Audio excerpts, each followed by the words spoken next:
Okay, Amber, it looks like we are live, large, and in charge, as always, once a week. Hey, how are you doing today? Yay, I'm good. How are you doing? Hi, guys. I'm excited. I'm excited about today because you've been talking to me for the last week about the FHA and conventional loan changes that have happened that I'm Mhm. excited about for more than just buyers, also sellers. So I Yeah. want to give us a chance to kind of walk through that. But before I do so, hello, hello. I am Laci, your Las Vegas gal. This is my amazing loan wizard, the queen of loans, the I don't know, badass bitch friend that I have, and I love her so much, so I can call her that. I'm allowed to say that. It's my channel. But really, really excited. Amber Coleman, one of the top 200 lenders in the nation, who's bringing us all the knowledge, all the awareness of all the great things happening when it comes to buying a home and the loans involved and all the things happening in the world. So, Amber, welcome. Well, thank you very much. Thanks for having me again. Love being You on your channel. like all those names, like the badass bee I know. of this I was like, woo, my loan head's wizard getting of bigger. this Can you see it? it's inflating a little bit. So today we're doing this remotely. Obviously, I love being in the room with you, of course, but we're doing it remotely to keep things moving. Lots of stuff coming, lots of stuff going. So we want to stay focused and get the job done. For those of you who are watching today, this is always for you. So when we go live, we want you to know that these live streams are for your benefit. So while we're talking, if you have a question that comes up, drop it like it's hot in the comment box below. Let us know. We'd be happy to answer those questions live, of course, while we're happening. Here, I'm going to let Amber do a lot of the talking today because she is the loan expert. Again, top 200 lenders in the nation, my friends. I only work with the best. This one's the best. So we're going to get started, but let's talk a little bit about, what's been happening in the last week. And this announcement has been coming out about these two loan program changes kind of happened in the last few weeks. Am I right? Yeah, they just recently happened this month. So kind of cool stuff. Do you want me to just jump into it? Yeah, go ahead. Okay. So the first one's on an FHA loan. So FHA loans in the past, you'd have to be able to like let's say for example, you have family that are moving in with you, right? And you need additional income to qualify, but you don't really want to put the family on the loan with you. So you're buying a house that has what they consider an accessory dwelling unit. So that basically means that there's a living area that has a door to the outside that they can enter their area. And it has a kitchen or a kitchenette and a bathroom in it.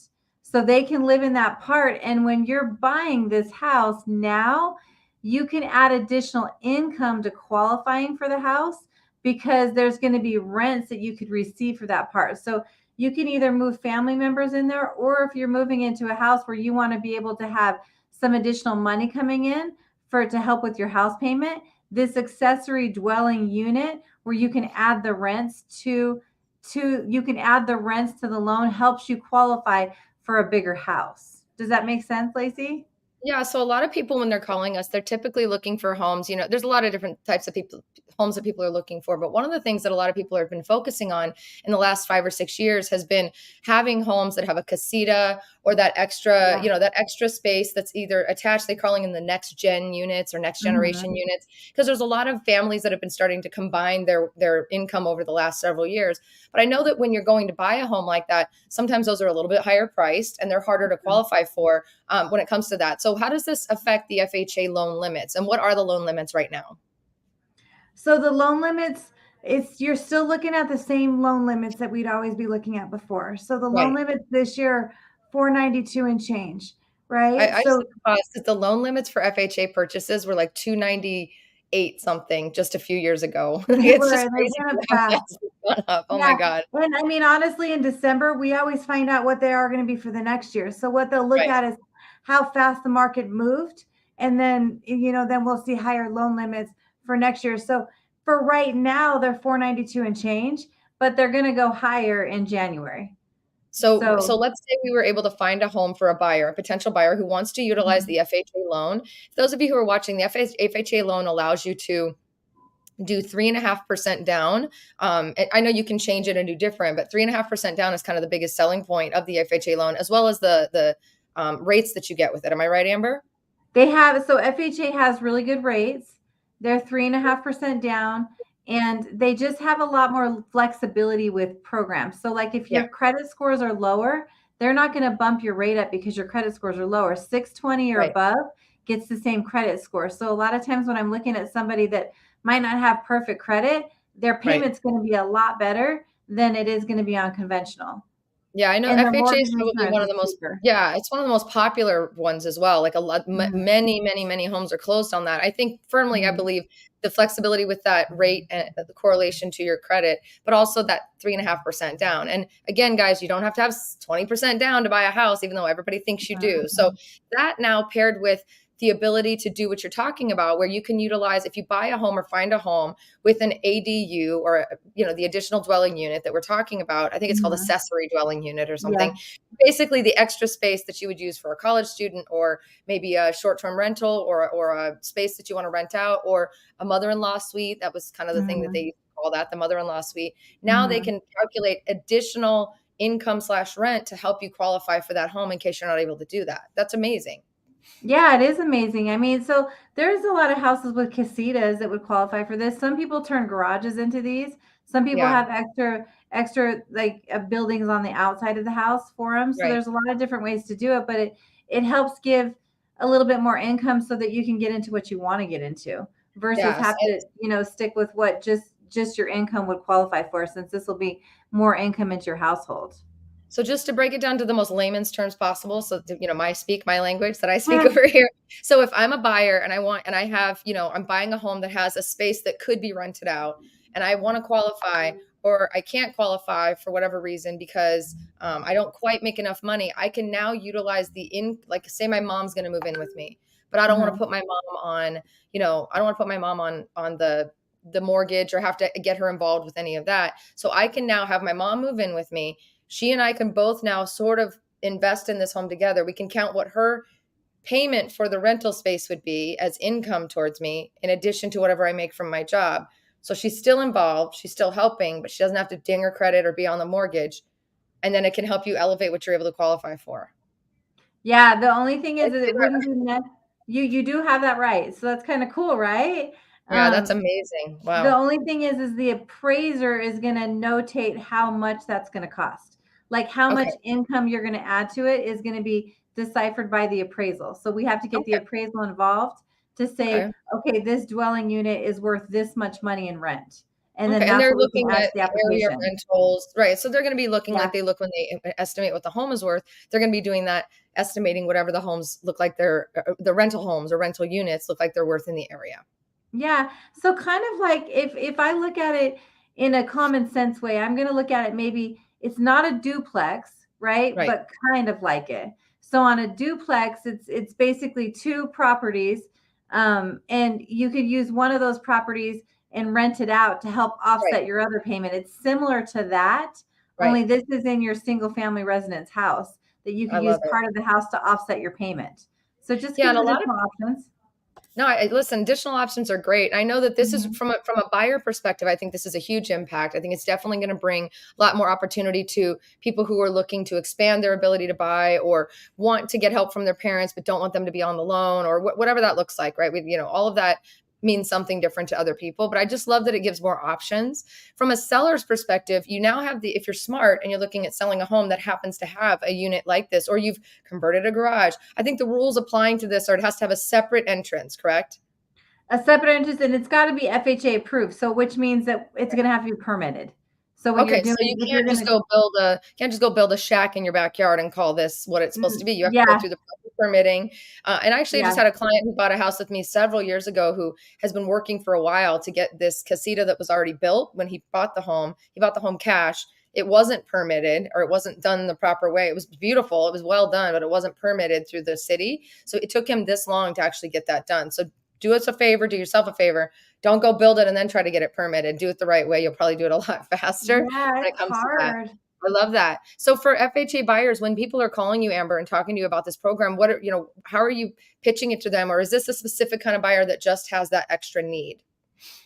It's a specific buyer that has that extra need, or if like some buyers, like say in Las Vegas, we have this a lot where you're a tip earner, so not all your income Like I'm shows a on your waitress or a bartender or whatever, right? yeah, Right. yeah, yeah. So you're not all your income's going to show on your W-2s because you're not claiming everything, right? As a Right. tip earner. And Right. so, but when I'm talking and having the conversation, I'm asking, okay, who's going to live in this house with you? And Right. and so if I'm hearing like, well, my family's going to live in it, so and so is going to live in it with me or whatever, but I can't put them on the loan because they don't have any additional, like they don't have good credit, or they don't have anything Right. that show like they get paid Well, cash you or don't something want like to put that. them on the loan, right? Yeah. I mean, there's just Yeah, for even one right, yeah, for one reason or another, we can't put them on the loan, then I can say, well, maybe if we look for a property like this, we can right. add additional income to help you qualify for it, because they're actually going to be paying part of that payment anyway. Got it. So Got it. so I that, love that, it. that I love it. those kind of conversations, we'll just have to talk a little bit more to see what your guys' situation is, who we're moving in the house with you. All right, so that's the FHA loan. I'm going to pause for a minute and check our questions. For those of you who just tuned in, we're talking about the new FHA loan rules and loan guidelines, some really exciting stuff, giving opportunity for buyers and sellers. And then also, we're going to be talking about conventional home loans and how those have changed and some new things you need to know. I'm going to pause really quick, though. If you guys have any questions, drop it like it's hot in the comment box below. You know, we're here to answer those questions while we're live. Also, be sure if you want to contact me or chat with Amber to learn a little bit more about this, my phone number is scrolling on the bottom. It's actually me who you will speak to, or you can click the link in the description and we'll set up a meeting. So as I'm popping through over here to look at some of the questions we're getting lots of lovelies saying hi, but Matt Smith specifically says, could you get the additional amount to say build an apartment garage? So there is part of this that you could use for like renovation. So Mm-hmm. then we're utilizing some of that for a renovation loan. So we can talk about that, because that's kind of a separate loan, but you could add on that income if you're building on a different type of loan that's still connected to FHA.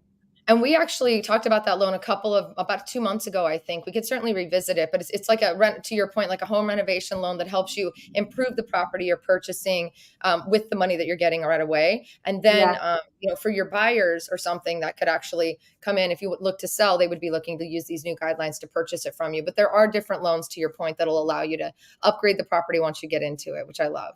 And I love the way you're thinking outside the box, Matt. Love it.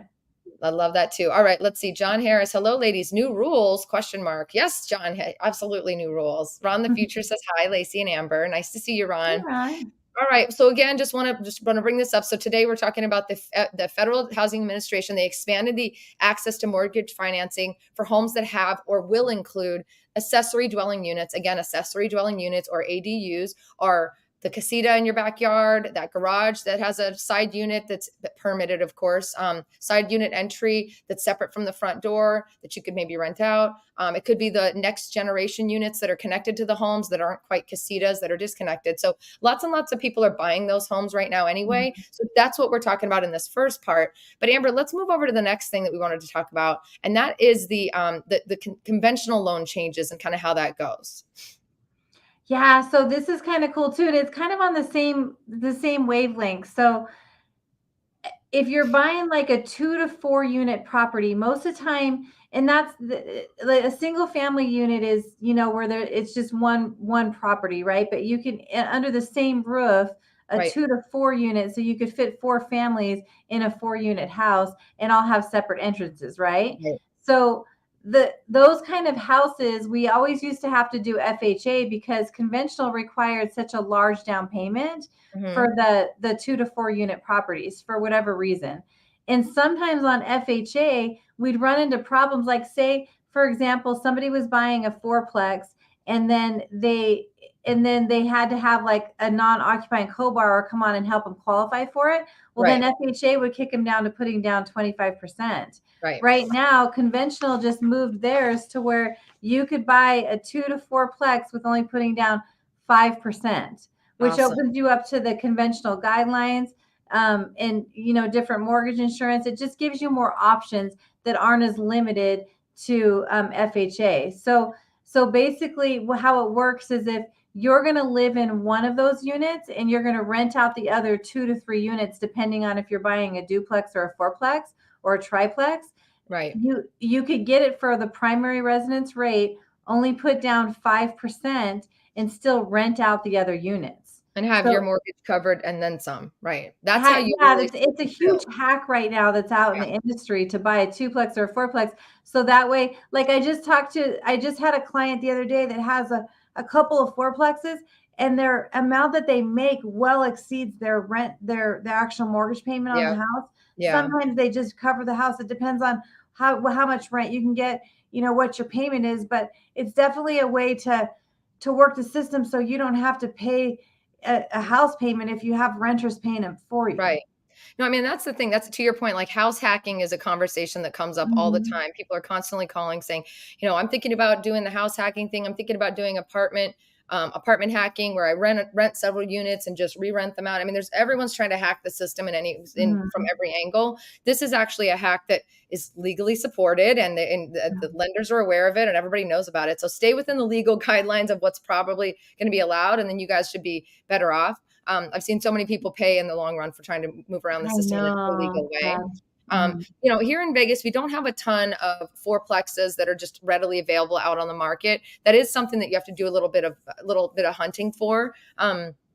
Duplex is sort of the same thing. So we've had a couple people kind of reach out to us. So if you're interested in looking, we want to definitely look at what your budget range is, want to understand what you're really looking for and if this hack is what you're trying to do. Because not only are we going to have to look and find the actual units that are going to work for you, we're going to have to look and see what the rent is going to be for each of them, and if it's going to work with all of these things. If all the dominoes need to come into place. But definitely don't try to search for those on your own. It does take a little bit more finesse, if you will, on how to search the city and find the right ones that are going to work for you. And yours truly can help you do that. If you click the link in the description or you call me, we'll certainly set up a time to chat. And then Amber can make sure that it's going to align. Now, Amber, Yeah. we've got a lot of people that have kind of started to come on now since we started. If you guys are just joining us, the beginning of this is when we talked about the FHA changes and how accessory dwelling units can now be included as a component of elevating your income to purchase the property, which is awesome. A little house hacking for you. Amber, I've got a couple of people coming in here, and John Harris says, I see there are ADU grant programs. Are you able to speak on any of those right now?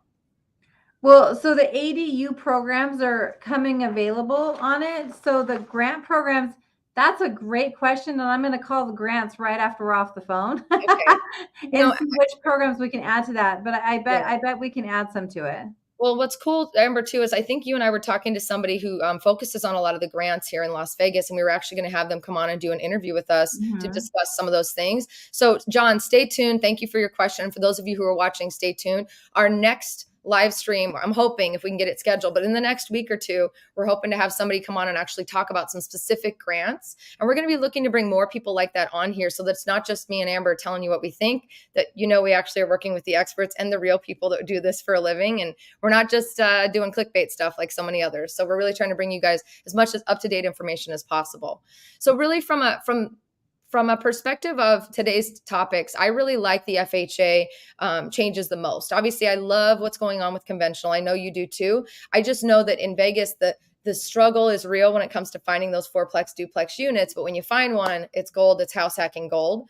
But I still think there's the ability to really hack your way into buying a very cool unit that'll not only have amazing resale value later, but they'll also, with like the ADU unit attached to it, or a conversion of a garage or whatever that looks like. But I just love the idea that we're finally able to kind of help those buyers who have been stuck with, my mom wants to help me. We don't want her on the loan. I Mhm. can't count her income, but how can I go about doing this? She wants to maybe live with us. Like a lot of people are really trying to still do that multi-generational living experience here in Vegas. And there's a lot of opportunity for that. So now having a loan, the FHA loan, the most favored loan across the planet, but at least the US, having that Yeah. loan and being able to apply that with that type of buyer is really exciting. It is super exciting. One of the things that I wanted to mention on the conventional loan too, though, is one of the things that holds you back from fourplexes, being that we have limited fourplexes in town, is Yeah. the price of them. So Yep. that's why, like when FHA was the only game in town to buy a fourplex and kind of use that house hacking, Yeah. you kind of got stopped in your tracks Yeah. because you have to be within a certain limit to be able to get it. And most of the time, a property that has 4 units in it is going to be well above that unit, right? Or Yeah. well above that amount. So conventional offers you a lot higher limits to be able Yeah. to get something like that. So yeah, I think both of them just kind of offer a good way for, like you said, that multi-generational how living where multiple people are living in the house, and a Yeah. way to help everybody to gain home ownership, even if it's Yeah. kind of unconventional. And now remind me again of the limits for FHA. So FHA for one unit is 492 and change, but once you add 2, 3, 4 units, you can go higher and higher. I don't have So those numbers right in front of me, but I that's think, okay. but it's quite a bit higher. And then conventional, the same thing. When you add 2, 3, 4 units, it's a Mhm. lot higher. So going conventional is going to give you more wiggle room. So Yeah. when there's a limited amount of inventory within the fourplex, you're going to be paying higher prices for it. Yeah. So now you have more options for that. Yeah. And so I can remember just a couple years ago when, we both started doing, you were already doing this job, but I joined the ranks of, weirdos that call you every day asking for help. And, as a realtor, I was really excited about that house hacking conversation that we were having even just 8 years ago when we started this, 7, 8 years ago. Yes, it's been that long. Can you believe that? It just hit I me. know, time flies. Crazy. So back then I was seeing, even at the time, I was seeing fourplexes go for 350, 400, and all the way up. And just this morning I was looking at MLS. I was trying to share the screen, but I don't think it's going to let me. So I'll just tell you what I'm seeing. Right now I'm looking at duplexes are ranging from anywhere from 200,000 to, I would say, 500,000, 450. We've got one threeplex on the market that's active for 500. And then all the fourplexes in the city, which we do have a good amount. They're just not, there's not thousands of them, but we do have a good amount to choose from. Those start at 500, and the top one that I'm seeing being sold right now is 5 million. So it just really depends on area of town, type of unit, et cetera. But the bulk of them are kind of in the $400,000 to $700,000 range. So, as you're looking at your loan options and you're looking at other people, you combining efforts on whether someone else is going to rent a unit or you're looking at the conventional, you now get that 5% down. Whatever thing you're looking at to possibly take advantage of this sort of house hacking conversation, there are options. And that's kind of the price point you need to be looking at for the duplex, fourplex range. Love it. Houses with a casita, that's a whole nother ballgame, and they range the gamut. They run the gamut all over the city. So what's the best way for you to find out the information? Oh, I don't know. Reach out directly so we can talk and give you the information. But let's go ahead and look and see what other questions we have. If you guys have questions about what we're talking about, drop it like it's hot in the comment box below. Let me see. Shelly. Hey, Shelly. Good to see you. Can the owner rent the ADU to a non-family? In California, ADUs provide housing solutions for people on a limited budget or income. Can you rent that to non-family and still count that as income? Yes, you can. So that's the cool thing about it. I mean, we mentioned family, but you can actually, we're going to give you, if you buy a house that has an ADU within it, and you're going to rent it out, we're going to ask the appraiser how much you could receive in rent on that. And that's the amount of income that we're going to add to qualify you for that house. Good question, Shelly. So it does not have to be family. We used family as an example because that's a lot of the buyers that call us. So we're definitely kind of speaking to those folks who have reached out before. But if you're purchasing a home with a next generation unit or a casita or a permitted converted garage or something to that nature that has a separate entrance, that can be added as potential rental income and will be incorporated in your purchase for your loan, correct? Correct. Yeah. So I don't want to pigeonhole it. It does not have to be family. Sorry if we made you think that. We were just using that as an example. That's really awesome. The other thing too is I want to remind everybody. I think one of the top 5 things that people call me about, aside from just moving to Vegas and wanting to be my best friend, of course, I'm just kidding, is asking about Airbnb here in Las Vegas. And so I know that what we're talking about right now, Amber, is going to spark a lot of ideas for, oh, I heard that new FHA thing. That's it. I'm going to do it. I'm going to buy a house and I'm going to rent it out. I'm going to do Airbnb. Not so fast. Airbnb is a very tightly held experience here in Henderson, here in Las Vegas, and here in North Las Vegas. Each city has its own rules that continue to evolve. So if you're thinking about doing it and then immediately are thinking, yep, and I'll just do Airbnb and everything will be great, you're not going to be able to just jump in and do it. You will be more likely better lined up for when they open up applications again for the Airbnb licenses. You do have to be the owner of the home, depending on the jurisdiction that you're applying for that license. So doing this and thinking Airbnb is a great future thought, but you won't be able to just jump in and move in and do Airbnb right away, unless you're just using Airbnb as a vehicle to market 31 or more days rental. So someone who wants to move in for 1 month to a year, someone who wants to be here for 2 months at a time, a traveling nurse, whatever. But you can use Airbnb to market it, but you cannot rent for less than 30 days if you don't have an Airbnb license. And that's something to just keep in mind across the nation, across our nation, Las Vegas, Henderson, North Las Vegas, and Las Vegas. That's a number one misconception. And a lot of people get really down when they call me and I tell them the truth. I want you guys to be able to make money, but I want you to do it legally. I don't want you to be one of the people who are getting $10,000 a day fines for illegally running an Airbnb. However, this is I want to do Airbnb eventually. Let me get in, let me buy the unit. Let me use that potential rental as a means of qualifying. Rent it out if you want in the meantime. But that's when you can put your head down and start to focus on that Airbnb licensing, which is really cool. Can I ask you a question about the Airbnb? Sure. This is just an off the wall question. This is just going through my head. So, Let's do it. okay, because I'm just trying to figure out. Okay, so is Airbnb considered the same as like bed and breakfast? So, like, if Okay. you're living in part of the house and you're going to just rent out part of the house, that's Yep. considered that's the same exact rules. Same thing. So anything that's a short-term rental is anything less than 30 days is Hmm. considered short-term. And the reason there's so many arms up against it in the city is that the hotels don't want you stealing their room nights, right? The hotels are here and they rule the day, just like when Yeah. Uber and Lyft tried to come into the city, the taxi commission threw their hands in the air. The same thing is happening when it comes to the hotels. They're concerned that if more and more people are offering their home and a different, less expensive experience, they're going to lose room nights and revenue. So anything under 30 days, you have to have a license. Depending on the jurisdiction, depending on the city, there's a lot of different ups and downs. All of them are different. So good luck. I've done some videos. I'm sure they're even outdated at this point. But with that being said, I love the idea of doing this with a future mindset of I'm going to eventually have a full-fledged Airbnb business where you can churn the butter and take advantage of all the great things happening in the city. But yep, bed and Yeah. breakfast, you can call it whatever you want, Miss Marketing, but bed and breakfast is still a short-term rental. So I yeah, just was trying to work the system, okay? But I I know, appreciate girl. all Listen, you're your hacking the answers. system already, all right? We can't be hacking it every I angle. know, I know. But I appreciate all of your research that you put into the Airbnb. Is way to be I it. have an Way to know it. I have enough conversations about this on a daily basis that I am not an expert. I don't want to be an expert, but I definitely can speak to it and help you not be an idiot about it, I think. So, Mhm. um, let's see. There's grant programs. John said, "What's the best way to pay for an ADU unit?" Let's say, Amber, let's say I'm buying a house and I know that I want to renovate it as I'm purchasing it, to turn something into an ADU unit. Would that other loan that we were talking about play into this?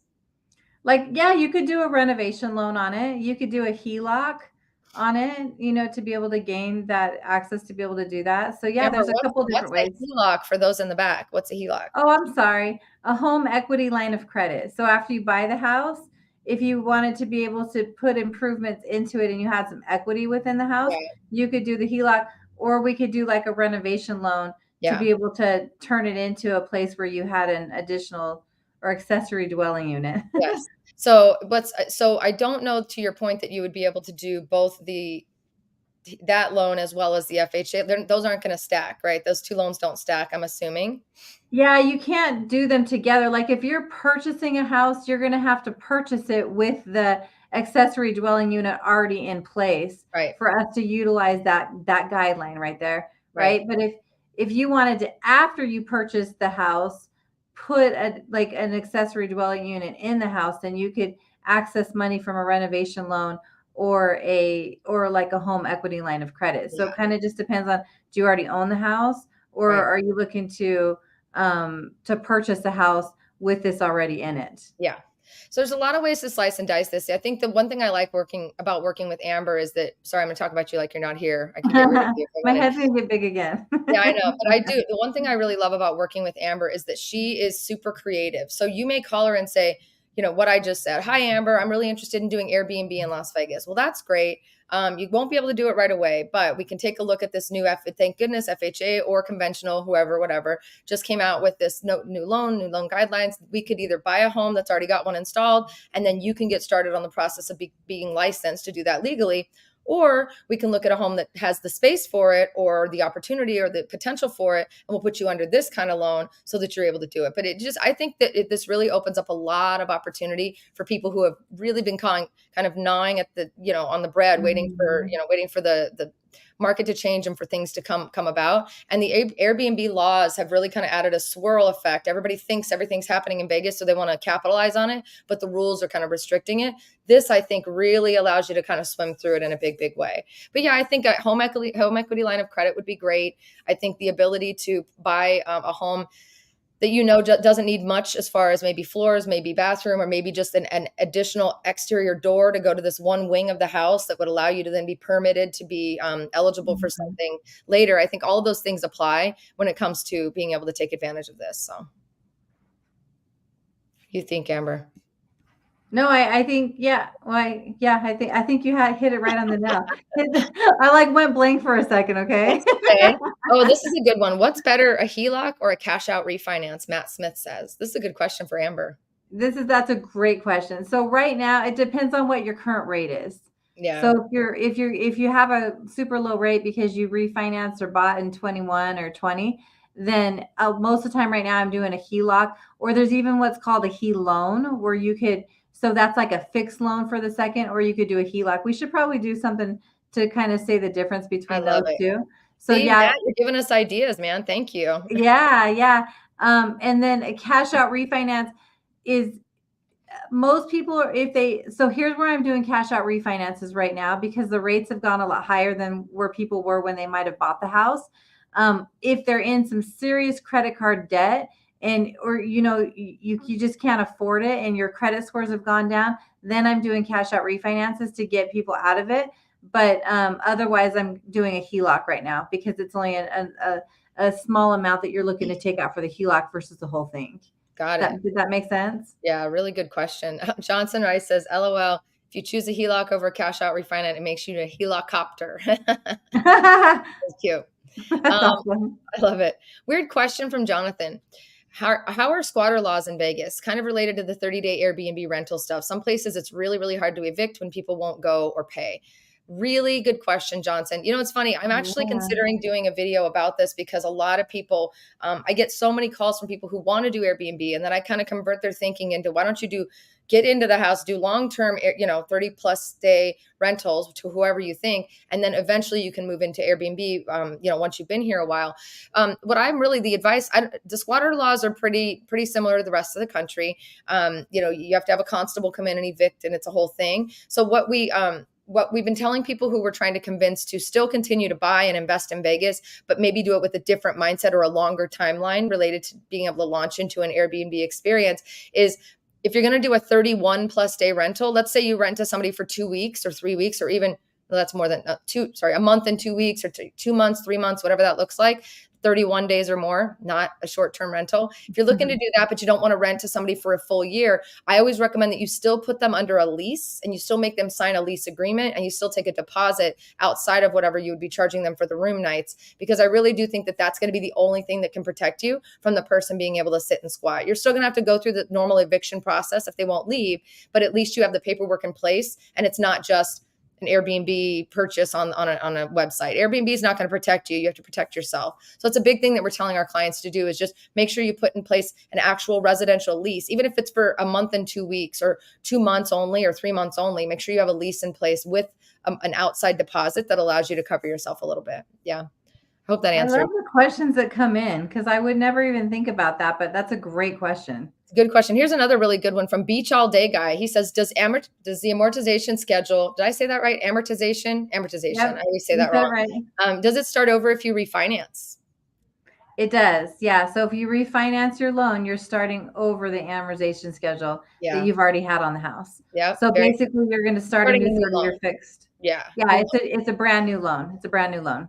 What is the return from John? What are the return values on buying an ADU unit? Do you know that by chance, Amber? You know what, I called when this guideline just came out, I called over to an appraiser and said, okay, so how do you give value on these units? And he said it's going to be the same as really anything else. So like when you're going and buying an investment property, the amount of rent that you could receive as far as like what the appraiser says is going to be compared to what other houses are receiving. Right. So sometimes what other houses are receiving, maybe they were receiving it a year ago and now prices went up right now. So Yeah.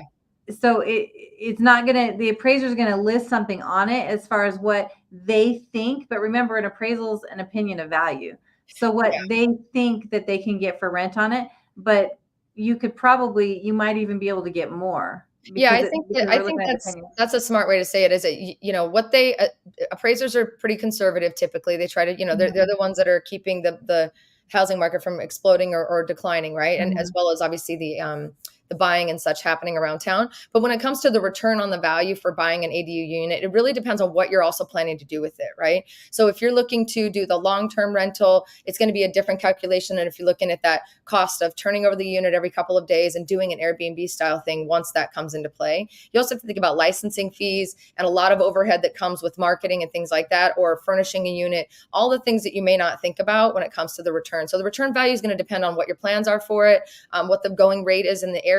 But what you should know is because like, let's pretend you're doing an Airbnb, or even if you're, or sorry, a short-term rental unit, and you're doing something for less than 30 days, it's going to ebb and flow with what's happening in the city. F1, people are going to pay skyrocketing amounts, right? During January or February when nobody's here, it's going to be much lower. So it's really going to be an ebb and flow, and something that would have to kind of be, reached, evened out over the year.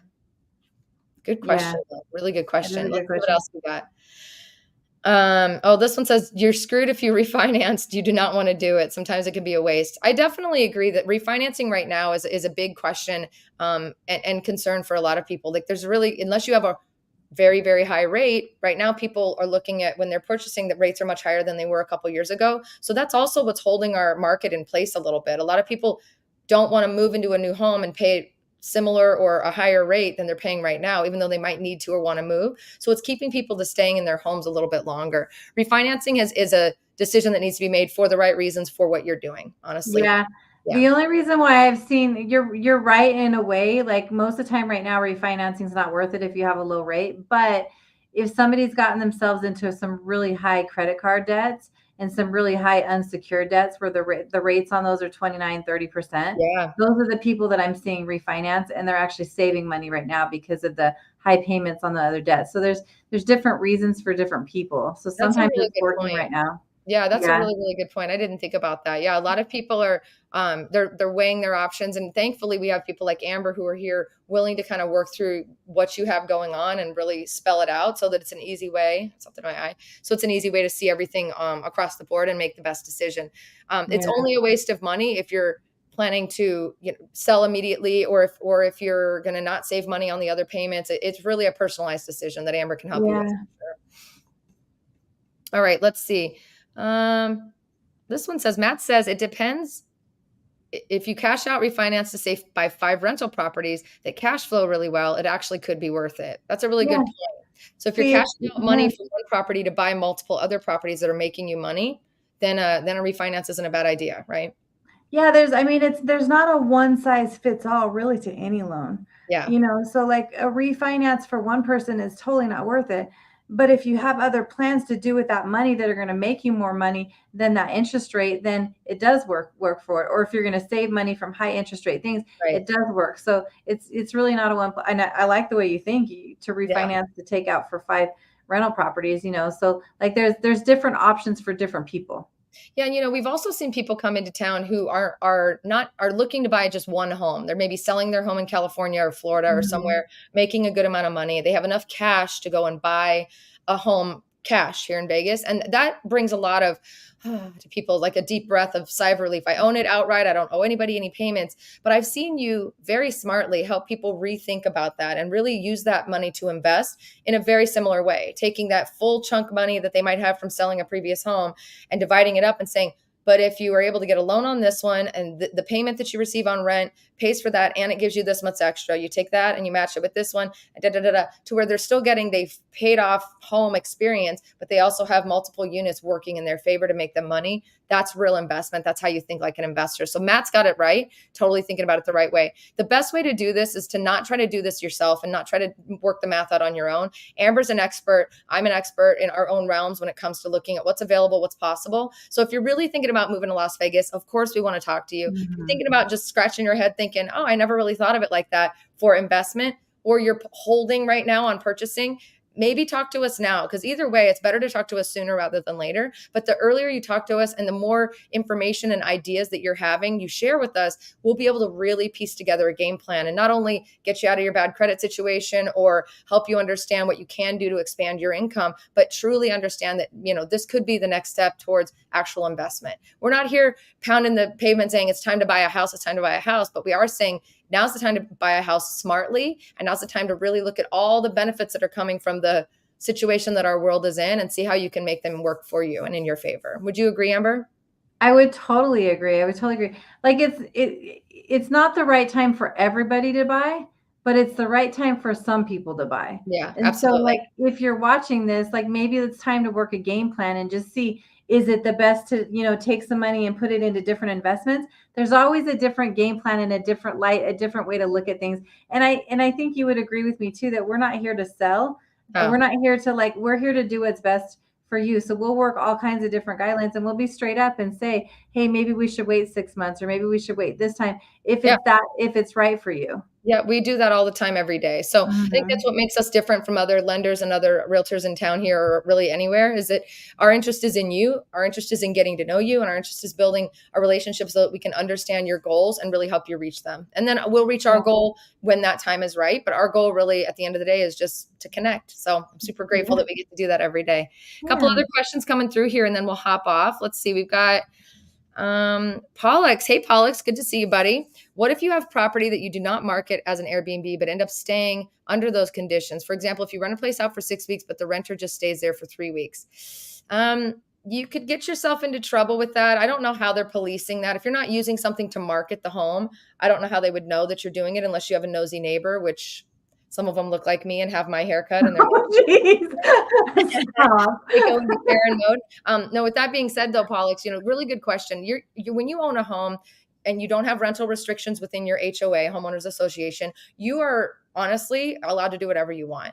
The only thing I would recommend, though, is just being very careful that you aren't doing it often enough to, create a problem and that your neighbors aren't going to be the ones to talk about it. But if you accidentally have somebody planning to stay 6 weeks and they have to go home for an emergency after 3, that's an explainable situation. If that happens every single time, not so much an explainable situation. So it's something that you need to just be careful of. But that's a really good question, actually. I love this. You always have the smartest viewers, Laci. Well, They it's have us, the baby, us. best We have the questions. smartest viewers. Thank you, Johnson. Well, Johnson, I love that handlebar mustache in your photo. It's making me get a little excited over here. Just kidding.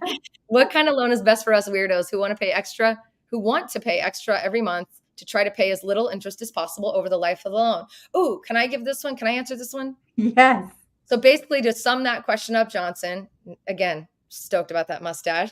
To sum that up, you're asking, how can you shorten the life of your loan? You're asking about, if I have a 30-year fixed loan and I don't want to pay as much interest as I was quoted I was going to have to pay at the end of that loan, what do I do to pay that loan down faster? So there's a few ways to do it, but the best way that I've seen that's the easy to keep up with is you can do it each month, but I like doing it where you make one additional payment or however many additional payments you can make per year. Write a check or send a check in, one additional or more payments per year to your mortgage company, and make sure in the memo line that you denote that it's principal payment only, so that they are not allowed to apply those funds to anything related to interest. So what that does is your monthly payment is paying interest and principal, but these extra payments are just going to eat away at the balance of the actual loan. So you could, if you did one a year, tell me if I'm wrong, Amber, you could potentially take yours from a 15-year mortgage, or sorry, a 30-year to a 15-year mortgage. Am I right?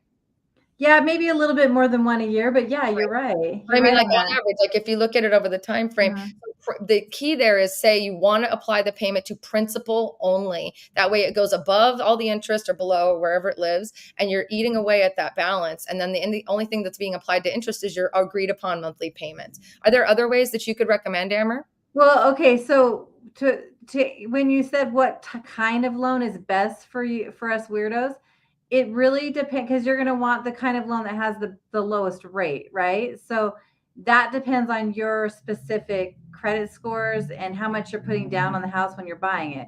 But as far as paying your house off as early as possible, so here's something I've been doing recently because I'm all about what you're talking about right there. I'm one of those weirdos. Like I'm all about let's pay that thing off as fast as I can and what's the best way for me to get there. So here's what I've been doing lately. The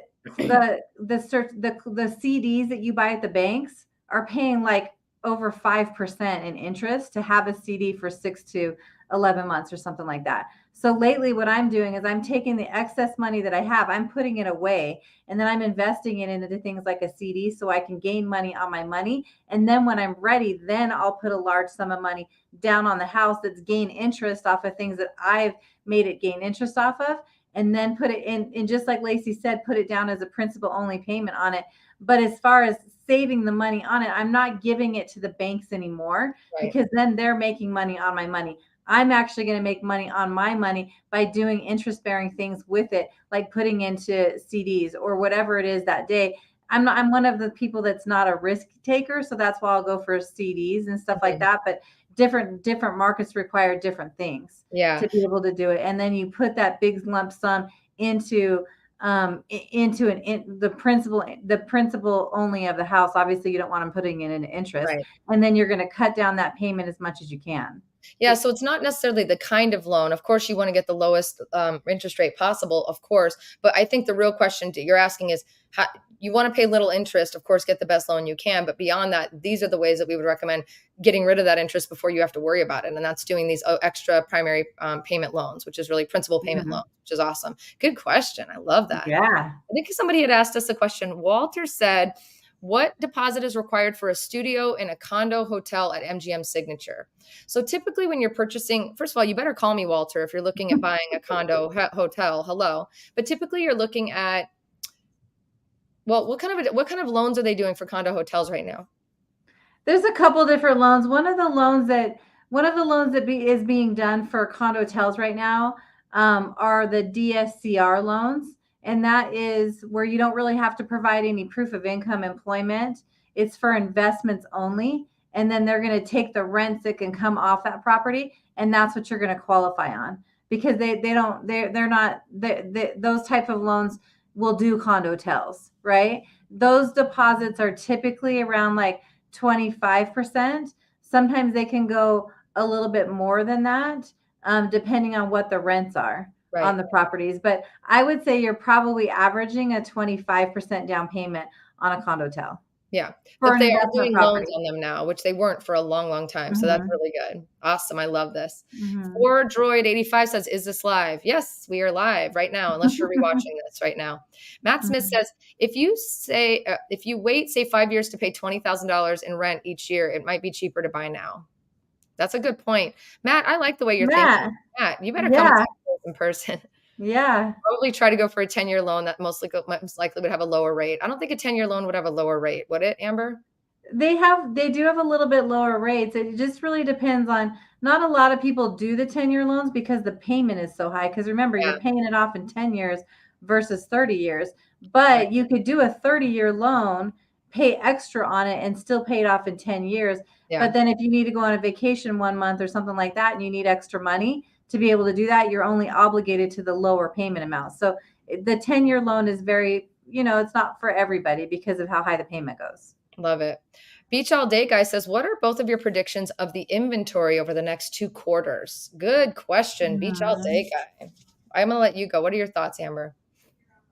I mean, to me, over the next 2 quarters, I mean, this is the first time I'm thinking about it, but I can't see much changing over Yeah, the next few quarters because the people aren't selling their houses right now because they have low interest rates in those houses and they can't move up.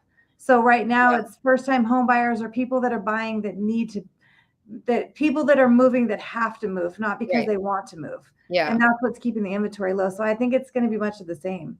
Yeah, I think from a resale inventory perspective, more of the same. We are definitely seeing some homes hit the market. It's a nice ebb and flow, but we're nowhere near the inventory that we would like to have in order to make this a little bit more of Mhm. a lucrative market and a really more of a seller or more of a buyer's market. It's just kind of right in the middle. New homes, though, on the other hand, are really kind of continuing to build.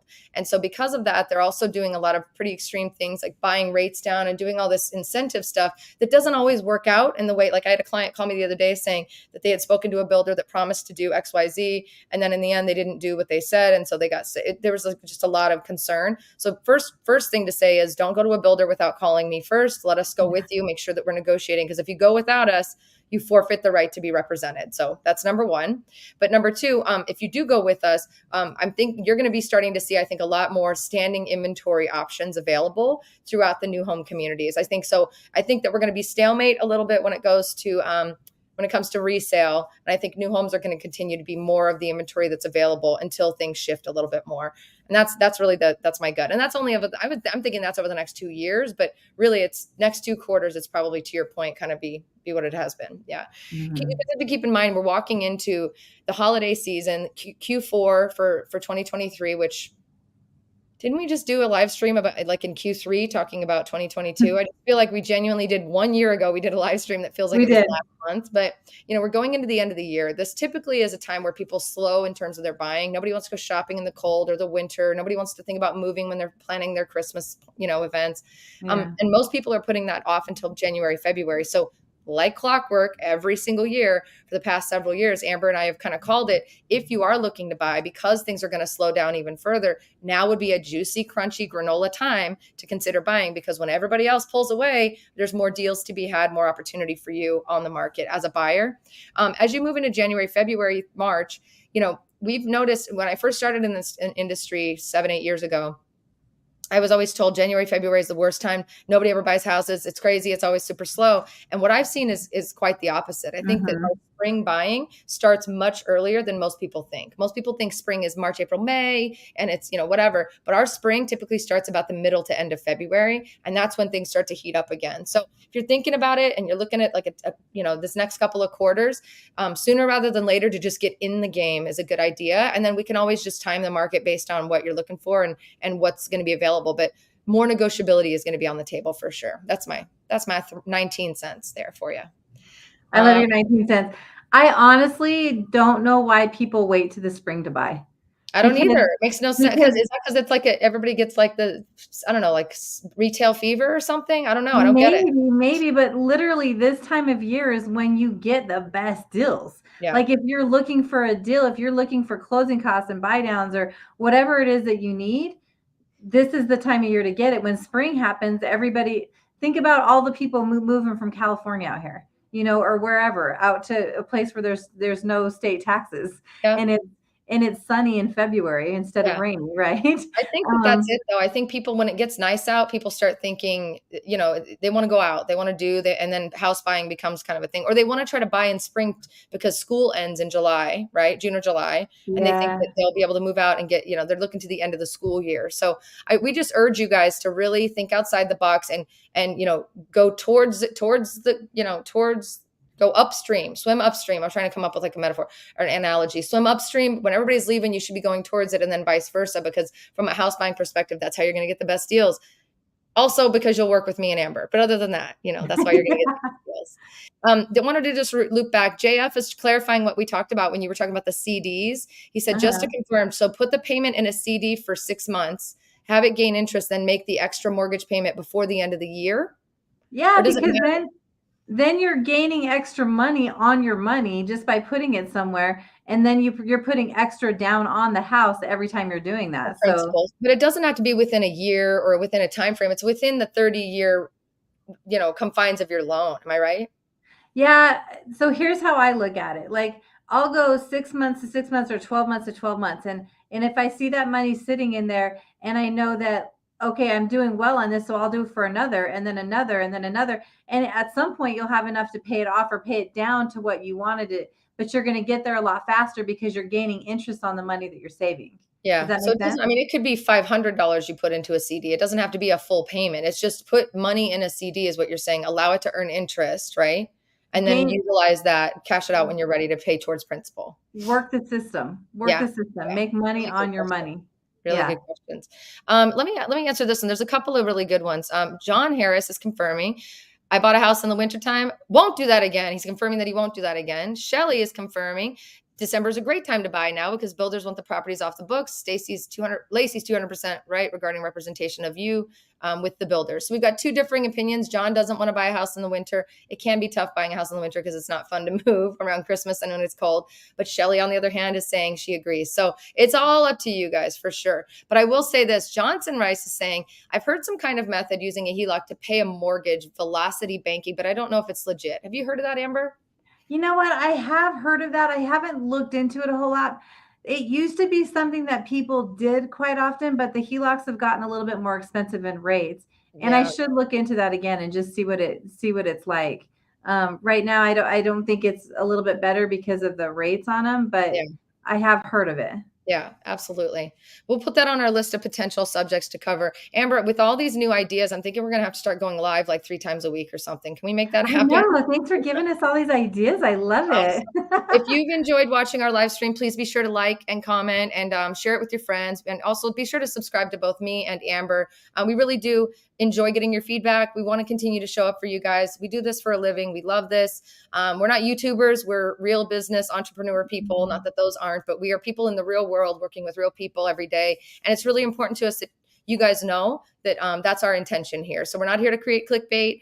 linky stuff. We're not here to sell you something that you're not ready to buy. We're here to genuinely connect with you, build a relationship, and help you realize the potential of, putting your money to work here in Vegas. So thank you for always tuning in. Super appreciative of your eyeballs and of your clicks and of your comments. We're going to put probably need to put a whole end of the year schedule together and maybe try to go live a couple more times a week, because there's I a lot of really good know. ideas just from today's. Yeah.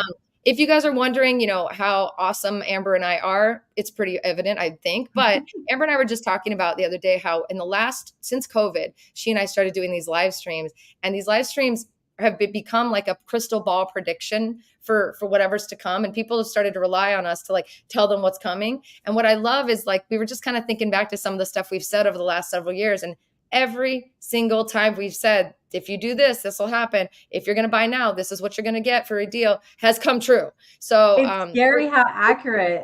yeah, it's your crystal ball, not mine. I'm just here to look cool. But Oh, geez, whatever. we're gonna put together a little compilation to kind of showcase to you guys that, we're here for the right reasons, and we want to make sure that, when we say something that that you need to listen. So stay tuned for that. It's a little bit of behind the scenes, some fun stuff from us coming soon. But other than that, I'm super, super grateful for you guys. I think we should wrap it up, Amber, and just say have a wonderful weekend. It is the Halloween weekend coming up in Vegas, which is usually the most wild weekend of all. What are you dressing up as this year, Amber? You know what? I haven't decided. I was just thinking about that today. What I wanted, I better figure it out. Last year you guys were the Scooby-Doo group. What are we Yes, doing they this were. year? We're doing Where's Waldo this year. Where's Waldo doing our Oh, annual trip. I'm going to be in Palm Springs this weekend. If anybody wants to say hi to me, be there with my best friends doing our annual Halloween trip, dressed as Where's Waldo, because how fun is that? let's be honest, I don't want to put on a hot wig like I did last year, even though I did look like a pretty awesome Velma, but that's just me. So Yeah, anyway, you rocked the Velma. You I guys do did love it. amazing. I do look good with dark hair. So anyway, thank you guys for tuning in. We're going to log out now, but if you need anything from us, phone number's on the bottom. Click the link. Let's talk. We'll set up a call. You don't have to be ready to buy. You don't even have to know if you want to invest in Vegas. Just call. We'll talk. We'll get a conversation going. We'll become best friends. It'll be lovely. It'll be good. Happy Halloween, everybody. We'll see you next time. Bye, Bye, Amber. guys.